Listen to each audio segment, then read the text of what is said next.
Y'all know what's going on. It's time for another episode of Doing Time with Joe. I'm your host, Joe Baker. Before I get into this episode, right, this is a good one too, y'all. Y'all need to stick around and listen to the whole thing. Don't cut it off halfway in between. And if you do, go back and listen to it again. This is going to be that fire, right? But look here, before I get into the episode, I want to let you know, remind you again, that me and my son, Boo, we collaborated on a book based on the episodes, a series of episodes that I did called Rivals.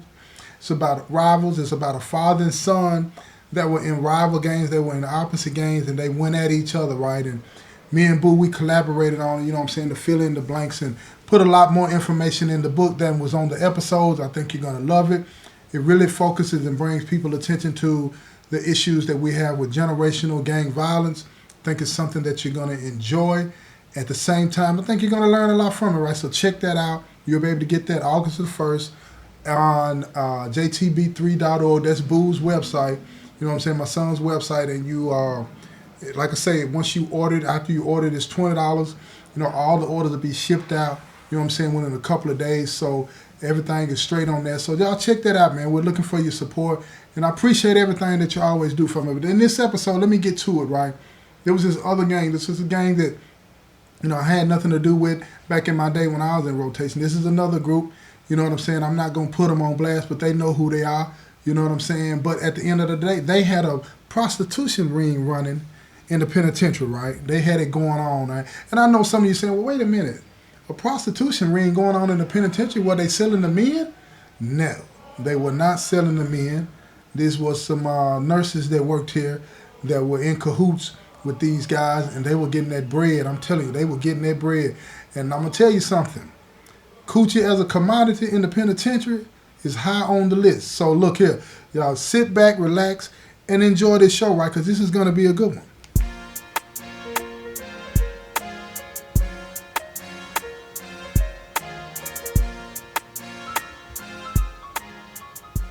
Look here, check me out, y'all. This is going to be a good one, right?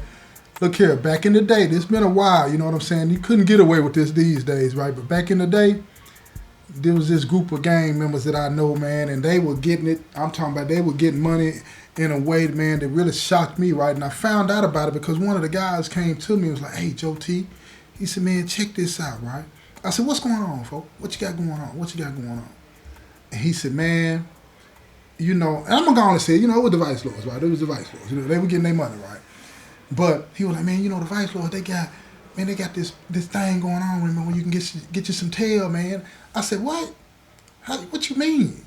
He said, man, they got these nurses up here, man, in the clinic, man, and you pay them and you get to go up there, man, and you get to knock one of them off. I'm like, oh, no, man, you tripping, man. He said, man, I'm telling you now. He said, I'm going up here, man. I said, what the ticket is? He said, man, the ticket is a nifty 50. I said, $50? He said, yeah, depending on what you want to get, right? You know what I'm saying? You can pay $100 for around the world. I said, around the world? He was like, yeah, man, that's all of it. You know what I'm saying?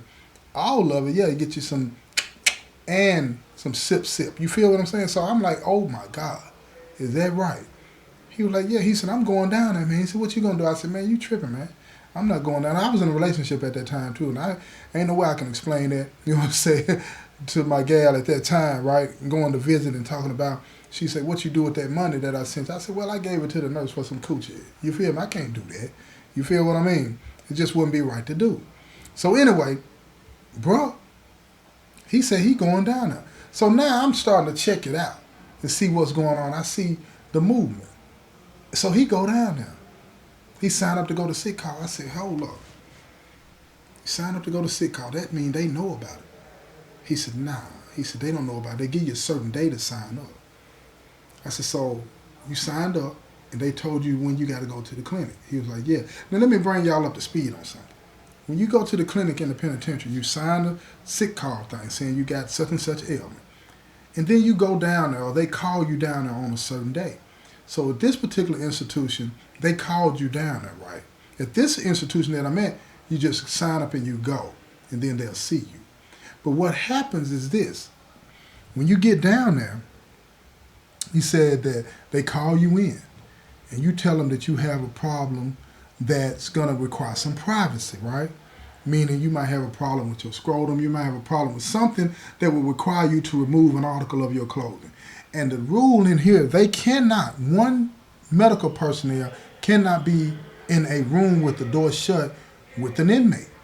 2 medical personnel have to be in there. And on this particular day that they allow you to come down, right, what he told me, it'll be 2 nurses. Both of these female nurses are with it. And both of them can be in the room. It legitimizes the reason that the door is shut and the window gets covered. You got 2 medical personnel in there, right? I'm like, well, ain't that slick? So while you're in there, you knocking off one of them, you feel me, and the other one is watching out for y'all. That's what he said. He said, that's exactly right. He said, that's exactly how it goes down.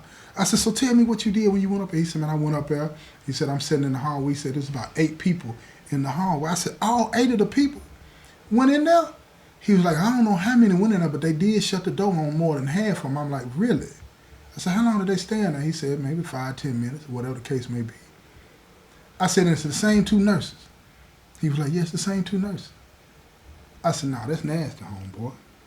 That's nasty. So you going up in there, and these nurses is putting in work. You don't know what it is that they're doing, right? I said, I'm messing with him at this point. I said, you ain't kiss her, did you? He was like, no, I ain't kiss her, Joe T. I said, yeah, because if you did, you know what you might have been doing, right? So he get mad at me, laugh. He pushed me, right? I said, don't be pushing me, like. We ain't finna play no game like that. You the one went up in there. I said, whether you kissed or not, you went in there behind at least 4 people. You feel what I'm saying? And how long did they have between the times they called all of y'all in there, right? I said, it ain't no restroom in there. He was like, yeah, it was a restroom in this particular room. I said, oh, okay, they got time to clean up then. I said, but that's still nasty. Back to back like that. He said, I don't care. I went on up in that thing. He said, man, I ain't had no tail in years. I said, I feel you, though. I feel you. So here's the thing, though. You got all of these guys doing this thing, and when you in the penitentiary and it's a move like that, and everybody's involved and everybody's doing their thing, right, you're going to always have somebody that's going to get feelings, and then they're going to get jealous. Because that's exactly what happened. One of the dudes that was going down there on a regular basis at least 2 or 3 times a month, just making up medical issues to go down there. You know what I'm saying? He saw one of the nurses. This is how the story came to me anyway. He saw one of the nurses coming in early, right? We were coming back from breakfast, right? He hollered at her, hey, how you doing, nurse such and such and such? She just look at it. Don't say nothing to keep walking, right? He said, oh, you tripping like that? Then he called out her name. You know how people do. You know what I'm saying? You say something to somebody and then they look at you and don't see you. Now you want to get mad about it. You feel what I'm saying? It's early in the morning, right? But then anyway, that's how this person is. He blowing game, right? So he say something silly back. Oh, you old B, woo-woo, this, and that. And when he said that, she stopped and turned around. She said, who are you? He said, you know who I am? Because she ain't, you know what I'm saying, locking in on that. If she's in there, you know what I'm saying, getting her money, she ain't paying attention to who you are so she can remember you. And this is business. You feel me? So he walked up on her. He said, you don't remember me? She said, no. Crushed him. I don't remember you. And then he leans in closer to her, right? And he said, I was up in the clinic the other day.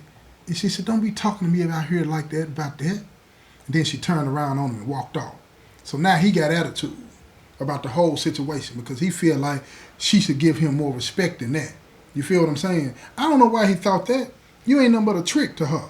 You feel me? You a $50 move, that's all it was, and you trying to have feelings about this thing. So guess what he do? He get back to the unit. He go holler at the vice lords. He mad. He said, man, I don't know what's up with the gal, man. I hollered at her this morning. So the vice lord dude said, step in the cell. So he took him in the cell, put hands on him, pop, pop, pop. He said, first of all, man, you don't be hollering at mine, man, about nothing. If you ain't going over there to take care of the business, you keep your mouth off her. Period, point blank. So he come up out of the cell, he mad. Now, I did what the vice lord did. Whoop that fool, right? Whoop that fool. You finna mess up the move. But then when he come up out of the cell, he got feelings for real now. He said, oh, they want to play like that. And you know how they get in here. There he is. He got the pen and the paper. Pen and the paper. Because, you know, in here, most people, you know what I'm saying, when they tell on you, they don't go right down to where everybody can see them. They write it on a piece of paper, drop it in the mailbox. It's going to the people. It's going to the people. They're going to get that note. And when they get that note, they're going to act on that note. This man done put the whole move on paper. Told who involved, told that he just got whooped by the vice lord, told all of that. Told all of that. And here they come. First they grabbed the nurse. They didn't get the both of them, they got one, the one that he was talking to that morning. First they grabbed her. Take her down front. Then they come into the pod and get the vice lords, right? About 3 of them they get. Take them up out of it. They go straight to the hole. So now everybody talking. What's going on? Do they know? They got to know. They got the nurse. They got one of them anyway. It didn't take long after that the dam broke. They come and get the other nurse. Man, these folks been making the move and making the money for like 3 years. No problem, no interruption or nothing. I didn't even know they had been moving that long. Now here come folks. He mad. He's mad, oh, snitching. Dude done told it and woo this and that. I'm finna whoop him. I said, what you gonna whoop him for? He said, man, he done messed up the move, man. I said, man, that's part of the game, man. Don't nothing last forever. Man, he ain't listening to me. He bumped down on dude. He tell dude, he said, man, you gotta leave the pod, man. And you ain't straight, you gotta leave the pod. Dude tell him he wasn't gonna leave the pod. He found him. Drop him. Then he up on the steps. He run up the steps. Folks run up the steps. Talking about, man, I just dropped the vice. I just dropped the dude that the vice lords with, right? I'm like, ain't nobody told you to do that, man. I said, what you do that for? He said, man, dude, the rat, man. He up and he done told on the move, this and that. I said, he told on the vice lords, man. He ain't tell on you. He ain't tell on you, and ain't nobody came to us saying, we don't put in no work for no vice lords, man. What's wrong with you? I said, I understand what went down, man, but we don't put in work for them, man. I said, you done got all in your feelings now. I said, man, go on to your room, man. Lock it down, man, for the day, man. He go in the room and lock it down, right? He keep calling me to the door. He said, man, you gonna do me like this? You gonna do me like... I said, man, yeah, you don't come back out today, man. I said, I'm doing this for you, man. Because if this dude done went and told on the vice lords, guess what? He might go tell on you. And if he go tell on you for hitting him in his mouth, and then he say you did that because he done messed up the move, now if they come and get you and get to asking you questions and start locking people up, guess what that's going to look like for us? He said, man, I ain't think about it like that, Joe T. I said, no, you ain't thinking about it. You thinking about it with your little head, not your big head, fool. That's what you got on your mind. Now you mad. So check this out. Both of the nurses, they walk off the compound. They ain't got no proof, no evidence, no nothing. They walk them off the compound. They hold it down. They don't say Nathania. They don't say nothing. They can't prove nothing. Everybody that went to the clinic, they had a legitimate reason, right? They signed up for sick call. They took the $3 out their check. They can't prove nothing about no money exchange hands, no nothing, right? So they get suspended pending investigation. Guess what? After 7 days, the vice lords, they right back out of the hole on the compound. So now, dude gotta go. Because his life in danger. This man done told on the vice lords, man. So he had to roll. They take him to the back. He in protective custody. Everybody on the whole compound know. Now keep in mind, like I said, they've been rolling this thing for 3 years, getting money, getting real money. Guess what happened? They brought the nurses right back. They brought them back. They couldn't prove nothing. All they knew is this dude made an allegation. You feel what I'm saying? No proof, no evidence, no nothing. And they crunked that thing right back up. They crunked that thing right back up, and they kept doing what they was doing. And then, like always, they got caught. For real this time. One of the dudes that supposedly went over there to buy a little bit, he had already been caught by the police, so he was working with the police. He signed up and went over there. And when he went over there, he let them know what time his appointment was. They watching on the camera. Now, ain't no camera in the room when they go in the room because ain't going to be no HIPAA violation. So when they shut the door and go in the room, they put the blind up so you can't see in the room, but the camera in the hallway. So the police knew off location that the door had been shut. So when that door got shut and they dude had gone in there, guess what? They burned rushed the building. When they burned rushed the building, they didn't even wait for anybody to answer. They unlocked the door and bust in. Guess what? They got one of the nurses got her legs up. Now this dude is supposed to be in there as a plant. He's supposed to be going on through the move, but he already in there, so he figured I might well get me some. They finna bust in, right? He got the gal legs up in her. He the informant. Got her legs bucked up in her. But at the end of the day, this time when they walked them off, they ain't come back. And they didn't tell it though. They didn't say nothing about the vice lords or nothing because they couldn't connect nothing to the vice lords. They still could connect nothing to the vice lords. You feel what I'm saying? Even though dude had sent some money out, He couldn't connect it to them. He gave them an address. It wasn't connected to now one of the nurses. It wasn't connected to now one of the vice presidents on the compound. That was $50 lost. Well, as far as he was concerned, it wasn't lost because he got him some. You feel me? Until they kicked in that door. But it is what it is. But that's how it goes in the penitentiary, right? That's another hustle that I wanted to tell y'all about, right? But here, real consequences attached to that kind of stuff, though. Because think about it like this. You got both of these nurses getting down, doing the ooh, we good golly, Miss Marley. Now, what if one of them dudes that ran up in them got hepatitis, AIDS, all of this and that? They ain't paying no attention to nothing. And as far as I know, they ain't had no rubbers.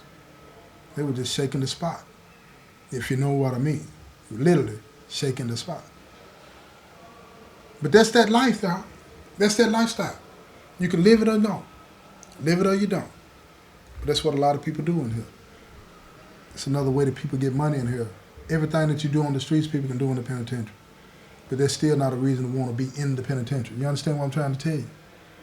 You don't want to have to be standing in a line to have some kind of intimate relationship. You understand? You don't want to have to be sharing who you love with everybody else on the compound. You don't want to have to be paying for what you got to pay for to live a normal life. You don't want to do that. You don't want to do that, and ain't nothing cool about that. Ain't nothing cool about paying for it. You understand what I'm saying? You know how people say it ain't tricking if you got it? This is truly tricking. This is truly tricking. You understand? Just keep that in mind, y'all. And before I go, I want to remind you again about the new book that me and Boo got out coming out August the 1st. It's called Rivals. It's about a father and son that's in opposite gangs and how they go at it. Me and Boo collaborated on this thing. It's a good book. We really want y'all to go out and check this thing out. It's going to be available on jtb3.org. That's Boo's website. Check that thing out, right? August the 1st is the release date. It's going down. This has been another episode of Doing Time with Joe. I'm your host, Joe Baker, and I say peace, y'all.